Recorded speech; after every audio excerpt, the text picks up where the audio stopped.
Journal record editor Ted Struley joins us now to discuss other stories making news in business this week. Ted, I understand there's some good news for some investors holding Oklahoma-based stocks.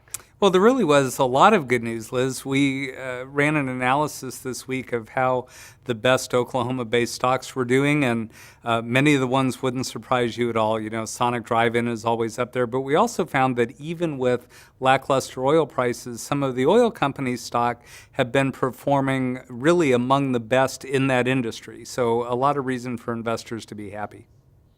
Yeah, good news. There's been another delay in the settling of the estate of Aubrey McClendon. What's the holdup? Well, there's a creditor in the deal, Wilmington Trust. They're owed about $464 million. And what they asked the court to do was to stop everything for a little bit and consider whether Wilmington should be allowed to approve any settlements that are made over $1 million, because they're afraid that if that goes on without their input, it might damage how much of that $464 million they're able to collect. So there's another delay while the court considers that request. Okay.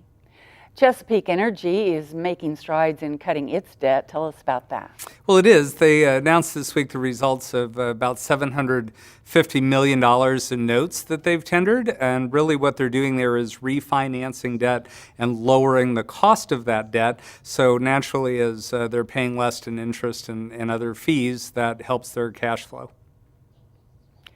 Oklahoma City Council members are taking a stand on at least one state question. What's their position? Well, they took a stand against State Question 777. That's the one that has to do with agriculture and farming and would amend the Constitution and keep future laws mostly out of the legislators' hands.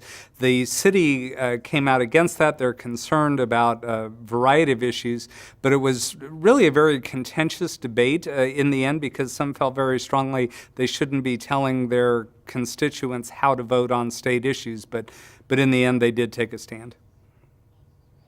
The Department of Environmental Quality is taking action on some old dump sites with tires. What are they doing there? Well, there are a couple of tire dump sites, illegal tire dump sites, the DEQ has been intending to clean up for quite a while.